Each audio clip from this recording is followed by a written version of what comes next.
आज इस वीडियो के माध्यम से हम लोग ये एस.के. झा सर ये बुक के भौतिक विज्ञान के उत्तोलक चैप्टर को हम लोग स्टडी करने वाले हैं। तो इसमें से जितने भी इसमें थ्योरी और एमसीक्यू फॉर्म में क्वेश्चन दिया हुआ है सभी को हम लोग कवर करने वाले हैं।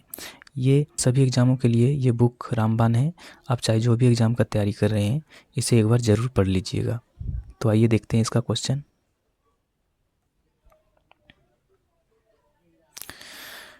तो पहले जानते हैं उत्तोलक होता क्या है, लेवल क्या होता है।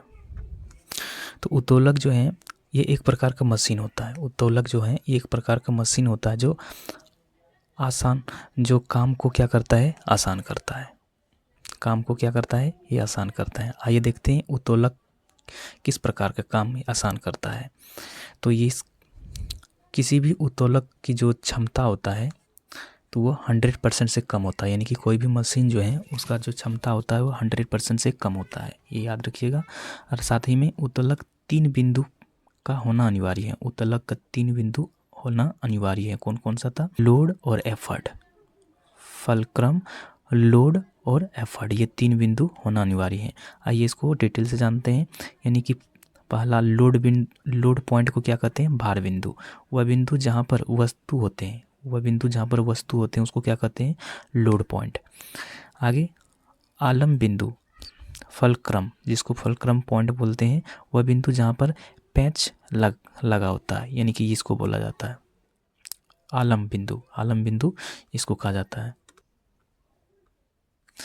आगे प्रयास या आयस बिंदु यानी एफर्ट पॉइंट जिसको बोला जाता है, वह बिंदु जहाँ पर बल लगाया जाता है। तो ये 3 पॉइंट होना अनिवार्य होता है किसी उत्तोलक में। आगे देखते हैं ये किस सिद्धांत पर कार्य करता है। उत्तोलक जो है बल आघूर्ण के सिद्धांत पर कार्य करता है। उत्तोलक जो है ये 3 प्रकार के होते हैं: प्रथम श्रेणी का उत्तोलक, द्वितीय श्रेणी का उत्तोलक और तृतीय श्रेणी का उत्तोलक।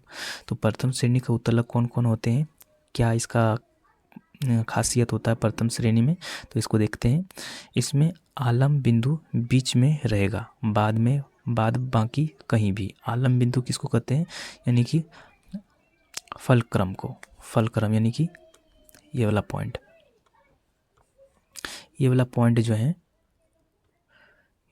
पॉइंट जो है आपका प्रथम श्रेणी में बीच में रहेगा। ये वाला पॉइंट जो है ये प्रथम श्रेणी के उत्तोलक में बीच में रहेगा, बाकी कहीं भी। अब इसका एग्जाम्पल देखते हैं। इसका एग्जाम्पल में पहला आ जाएगा पिलास में देखिए यहाँ पर ये उत्तोलक, इसका फलक्रम जो है ये बीच पॉइंट में है। कैंची में आपका हो जाएगा बीच में, फिर तराजू में है बीच में, ये नेल कटर में है आप बीच में, चापाकल हो जाएगा इसका प्रथम श्रेणी में, फिर साइकिल का ब्रेक जो है ये हो जाएगा, सीसॉ जो हो जाएगा, सरसी हो जाएगा, ये हो जाएगा प्रथम श्रेणी के। अब द्वितीय श्रेणी में कौन कौन सा हो जाएगा? द्वितीय श्रेणी में हो जाएगा, इसमें वस्तु जो है ये बीच में होता है, वस्तु जो है ये उत्तोलक में बीच में होगा। अब देखते हैं किस प्रकार का है। अब देखो श्रोता जिससे क्या होता है, इसमें क्या काटा जाता है? इसमें सुपारी काटा जाता है। इसको बीच में सुपारी लग के इसको ये दोनों में एफर्ट लगाया जाता है। इससे क्या होता है? इसमें एफर्ट लगाया जाता है, लोड दिया जाता है यहाँ पे। दूसरे में आ जाएगा खैनी काटने का मशीन, इसमें भी लोड जो बीच में दिया जाता है। अब है तृतीय श्रेणी का उत्तोलक में क्या होगा?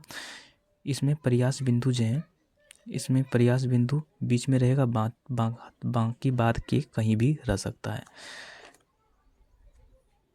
इसमें आ जाएगा चिमटा आ जाएगा। चिमटा जो हम लोग कोई भी ये क्या करते हैं, आग में कोई भी सामान गर्म करते हैं उसे पकड़ने के लिए ये चिमटा का यूज़ किया जाता है। फिर किसान का हल हो जाएगा, यहाँ पर इसको लोड दिया जाता है, यहाँ से लोड दिया जाता है। फिर आ जाएगा इसका हाथ में हाथ का बेलचा जो मछली पकड़ने वाला होता है वो आ जाएगा थ्योरी के रूप में। अब देखते हैं इसका प्रीवियस ईयर क्वेश्चन। चिमटा यानी फायर टॉक्स किस प्रकार का उत्तोलक का उदाहरण होता है? ये तो किस प्रकार का उदाहरण होता है? तो ये कैसा होता है? ये तृतीय प्रकार का उत्तोलक होते हैं। तृतीय प्रकार का ये उत्तोलक होते हैं। ये आगे है 2 नंबर में, मशीन का दक्षता क्या होती है? मशीन का दक्षता हमेशा 100% से कम होता है।